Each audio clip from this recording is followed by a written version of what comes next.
नमस्कार दोस्तों, बहुत बहुत स्वागत करता हूं आप सभी का एक और नई वीडियो के अंदर। टाइटल और थंबनेल देख के आप सभी को पता चल गया होगा। आज की वीडियो में हम बात करने वाले हैं बीकॉम प्रोग्राम और ऑनर्स के 5वें सेमेस्टर के one of the important subject management accounting के सिलेबस को लेकर के। देखिए, अगर आप लोग 2025 में सेमेस्टर 5 के अंदर आए हैं तो डेफिनेटली ये वाला वीडियो आप सभी के लिए बहुत बहुत इंपॉर्टेंट रहने वाला है, क्योंकि आज की वीडियो में हम बात करने वाले हैं मैनेजमेंट अकाउंटिंग के अंदर क्या सिलेबस रहने वाला है, कितनी नंबर ऑफ यूनिट्स रहेंगी, पेपर कितने नंबर का रहेगा, एक यूनिट पर्टिकुलर कितने मार्क्स कंट्रीब्यूट करती है, यानी कि यूनिट वाइज वेटेज भी हम लोग डिस्कशन करने वाले हैं। हर एक चैप्टर वाइज आपको कौन कौन से टॉपिक है जिनको पढ़ना है। इन शॉर्ट, अगर आप लोग सिलेबस से रिलेटेड कोई भी डाउट है आपका मैनेजमेंट अकाउंटिंग के अंदर, तो ये वाला वीडियो आप सभी के लिए वन स्टॉप सॉल्यूशन रहने वाला है। उम्मीद करता हूं आप लोग इस वीडियो को आखिरी तक जरूर देखेंगे। वीडियो अगर आपको यूजफुल लगता है, हेल्पफुल लगता है, तो इसे लाइक करके दोस्तों के साथ शेयर जरूर करेंगे। तो विदाउट वेस्टिंग द टाइम चलिए शुरू करते हैं।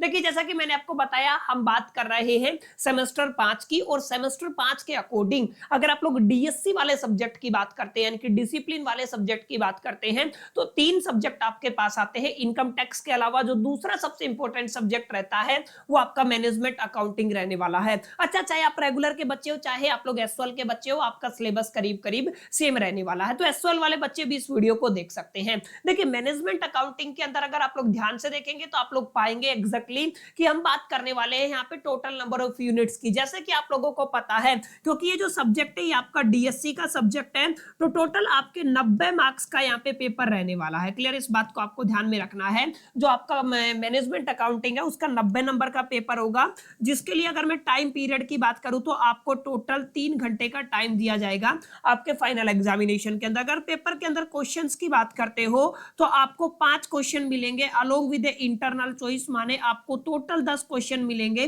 जिनके अंदर से केवल 5 को अटेम्प्ट करना है। और ये जो आपके दो दो क्वेश्चन है हर एक यूनिट से आपको देखने को मिलेंगे, माने आपके सिलेबस के अंदर टोटल 5 यूनिट इंक्लूड की गई है। Unit number 1, unit number 2, unit number 3, unit number 4 और यूनिट नंबर 5। तो 5 यूनिट आपके सिलेबस में हैं जिनको आपको पढ़ना है। इस चीज को आपको जरूर ख्याल में रखना है। अब सबसे इंपॉर्टेंट बात ये हो जाती है आपके मैनेजमेंट अकाउंटिंग के अंदर आपको ये देखना कि मैनेजमेंट अकाउंटिंग के जो 5 यूनिट है उनका टाइटल क्या रहने वाला है। जैसे अगर आप लोग बात करते हैं, सबसे पहला तो आपका ओवरव्यू या इंट्रोडक्शन होता है, ऑब्वियस सी बात है। तो यहाँ पे भी आपका इंट्रोडक्शन रहने वाला है मैनेजमेंट अकाउंटिंग को लेकर के, माने मैनेजमेंट अकाउंटिंग का मीनिंग क्या होता है, ऑब्जेक्टिव क्या होते हैं, नेचर क्या रहने वाला है, स्कोप क्या रहने वाले हैं, लिमिटेशंस क्या रहने वाली है, मेरिट्स और डीमेरिट्स क्या रहने वाले हैं, एडवांटेजेस और डिसएडवांटेजेस क्या रहने वाले हैं। माने एक शॉर्ट इंट्रो आपको मिलेगा।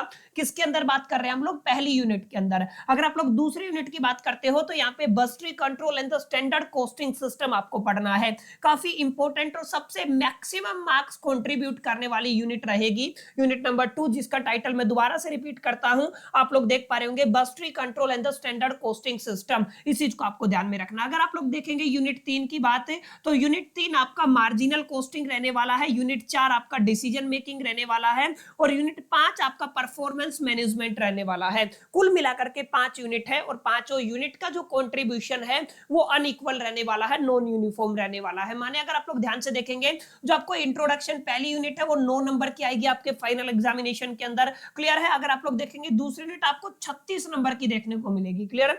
ये काफी अहम बात है, 36 नंबर की यूनिट आपको यहाँ पे देखने को मिलेगी। अगर आप लोग देखेंगे तीसरी यूनिट तो 18 नंबर की देखने को मिलेगी। अगर आप लोग डिसीजन मेकिंग चौथी यूनिट भी 18 नंबर की देखने को मिलेगी। परफॉर्मेंस मैनेजमेंट आपकी 9 नंबर की यूनिट रहेगी। क्लियर है? अगर आप लोग देखेंगे टोटल करेंगे तो आपका कितने नंबर का पेपर हो जाएगा? 90 मार्क्स का पेपर हो जाएगा। क्लियर है? तो ये आपको थोड़ा ध्यान में रखना है, 90 नंबर का पेपर होगा। पहली यूनिट 9 नंबर की है, दूसरी यूनिट 36 मैक्सिमम मार्क्स दिला सकती है। मार्जिनल कॉस्टिंग 18 नंबर का आएगा, डिसीजन मेकिंग 18 नंबर का आएगा, और आपका परफॉर्मेंस मेजरमेंट आपका 9 नंबर का आएगा। ऐसे करके आपकी 5 यूनिट है, और पांचों यूनिट को मिला करके आपका सिलेबस कंप्लीट हो जाता है। अब सबसे अहम बात ये आती है कि सर ये बात तो क्लैरिटी हो गई है कि 5 यूनिट रहेंगी, 5 यूनिट का टाइटल क्या रहेगा और आपका यूनिट वाइज मार्क्स एलोकेशन क्या रहने वाला है। इसके अलावा एक और इंपॉर्टेंट फैक्टर रहता है, हर एक यूनिट के अंदर हमें एग्जैक्टली कौन कौन से टॉपिक पढ़ने हैं 2025 के अंदर, ये एक अहम सवाल है। तो आज की वीडियो में हम बात करने वाले हैं, एक एक टॉपिक को मैं डिटेल में यहाँ पे आपके साथ डिस्कशन करने वाला हूं, तो प्लीज आप लोग नोट कर लीजिएगा। जैसे अगर आप लोग ध्यान से देखते हैं यूनिट नंबर 1 को, जहां पे आप लोगों को इंट्रोडक्शन पढ़ना है, तो सबसे पहले हम लोग मीनिंग पढ़ेंगे, ऑब्जेक्टिव पढ़ेंगे, नेचर पढ़ेंगे, स्कोप पढ़ेंगे, किसके मैनेजमेंट अकाउंटिंग के। क्लियर है? आगे आप लोगों को पढ़ना है डिफरेंस किन किन के बीच में between the different form of accounting, अलग अलग फॉर्म ऑफ अकाउंटिंग, जैसे कॉस्ट अकाउंटिंग हो गया, फाइनेंशियल अकाउंटिंग हो गया और मैनेजमेंट अकाउंटिंग हो गया। ठीक है, इसके अलावा हमें पढ़ना है कॉस्ट कंट्रोल के बारे में और कॉस्ट रिडक्शन के बारे में। अगर आप लोग केवल इतने टॉपिक्स तैयार कर लेते हैं तो आपकी पहली यूनिट कंप्लीट हो जाती है। सबसे बड़ी यूनिट रहने वाली है आपकी दूसरी, मैंने बताया, जो 36 मार्क्स आपको दिला सकती है आपके फाइनल एग्जामिनेशन के अंदर, और जिसका टाइटल क्या रहेगा, budgetary control and the standard costing system. देखिए, स्टैंडर्ड कॉस्टिंग सिस्टम एक अलग यूनिट रहेगी इसी के अंदर, और बस्ट्री कंट्रोल अलग, यानी कि आपको 2 यूनिट के अंदर ये ए पार्ट देखने को मिलेगा और ये बी पार्ट देखने को मिलेगा। अगर आप लोग ध्यान से देख पा रहे होंगे, यहाँ पे ए बी लिखा हुआ है, यहाँ पे बी बी लिखा हुआ, मैंने अच्छे से एक्सप्लेन किया हुआ है, you can take the screenshot. जैसे यहाँ पे हमको पढ़ना है budgeting and the budgetary control क्या होता है, यहाँ पे आपको इसके कॉन्सेप्ट ऑफ बजट पढ़ना है, बस्टिंग पढ़ना है, उसके बाद आपको पढ़ना है कंट्रोल क्या होता है, ऑब्जेक्टिव क्या होते हैं, इसकी मेरिट्स डीमेरिट्स क्या रहने वाली है, फंक्शनल बजट्स क्या होते हैं, fix and the flexible budgeting के बारे में पढ़ना है, and overview different approaches of budgeting पढ़ना है। क्लियर है? ये कुछ टॉपिक है जो आप पढ़ लीजिएगा। ऐसे आप लोग स्टैंडर्ड कॉस्टिंग के अंदर भी कुछ मीनिंग से रिलेटेड और उनकी डेफिनेशन, लिमिटेशन से, स्कोप, नेचर से रिलेटेड कुछ टॉपिक हैं जिनको आपको तैयार करना है। तो आप लोग स्क्रीनशॉट ले सकते हैं। आई होप कि आप लोग समझ गए होंगे पहली यूनिट के अंदर कौन से टॉपिक इंक्लूड किए गए हैं, दूसरी यूनिट के अंदर आपके कौन से टॉपिक इंक्लूड किए गए हैं। ऐसे अगर आप लोग ध्यान से देखेंगे तो आपकी तीसरी यूनिट आती है जहां पे आपको पढ़ना है मार्जिनल कॉस्टिंग के बारे में। अब मार्जिनल कॉस्टिंग के अंदर आपको पढ़ना है concept of the marginal cost, दूसरा पढ़ना है मार्जिनल कॉस्टिंग क्या होता है, यहाँ पे आपको एब्जॉर्प्शन पढ़ना है, एब्जॉर्प्शन वर्सस वेरिएबल कॉस्टिंग पढ़ना है, आपको distinctive features and the income determination या कॉस्ट वॉल्यूम प्रॉफिट एनालिसिस को पढ़ना है, ब्रेक इवन एनालिसिस को पढ़ना है, उसके बाद आपको स्टेटमेंट्स को पढ़ना है। ये कुछ ऐसे टॉपिक है जो आपको यहाँ पे यूनिट 3 के अंदर पढ़ने हैं। अगर आप लोग यूनिट 4 को देखना चाहते हैं डिसीजन मेकिंग के अंदर, तो यूनिट 4 का भी स्क्रीनशॉट ले सकते हैं। ये कुछ टॉपिक है जो आपके सिलेबस में डाले गए, यानी कि यूनिट 4 के अंदर केवल इतना पढ़ना है,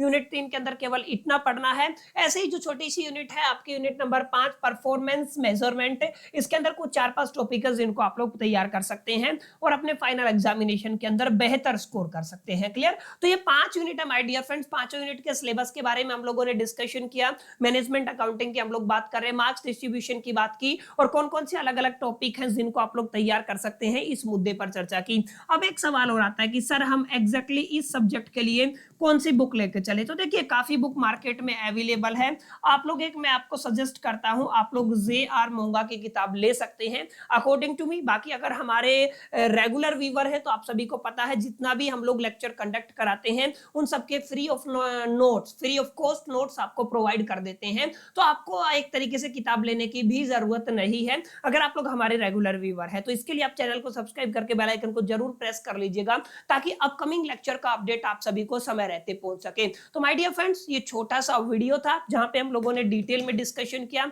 मैनेजमेंट अकाउंटिंग का एग्जैक्टली कौन कौन सी यूनिट आने वाली है, उनका यूनिट वाइज एलोकेशन मार्क्स का क्या रहने वाला है, यूनिट का टाइटल क्या रहने वाला है। मैंने आपको दिए कुछ ऐसे इंपॉर्टेंट टॉपिक्स जो आपको आपके चैप्टर के अकॉर्डिंग पढ़ने हैं। पांचों यूनिट्स की हम लोगों ने बात की, 5 यूनिट के अंदर कौन कौन से टॉपिक्स आपको पढ़ने हैं, और हम लोगों ने बात की एग्जैक्टली मैनेजमेंट अकाउंटिंग के लिए आप लोग जे.आर. मोंगा की किताब खरीद सकते हैं। इसके अलावा भी काफी एडिशन मार्केट में अवेलेबल है जिनको आप लोग खरीद सकते हैं। This decision is completely subjective. तो उम्मीद करता हूं जितने भी बच्चे सेमेस्टर 5 के अंदर आए हैं और जिनके यहाँ पे मैनेजमेंट अकाउंटिंग डाला गया है उनको एक बेसिक अंडरस्टैंडिंग हो गई होगी इस सब्जेक्ट को लेकर के और इसके सिलेबस को लेकर के। अगर आपको वीडियो हेल्पफुल लगा तो इसे लाइक करके दोस्तों के साथ शेयर जरूर कर दीजिएगा। वंस अगेन चैनल पे पहली बार आए तो सब्सक्राइब करके बेल आइकन को जरूर प्रेस कर लीजिएगा। चलिए मिलते हैं नेक्स्ट वीडियो में, जब तक के लिए तो सोल दी बस लकी प्लस।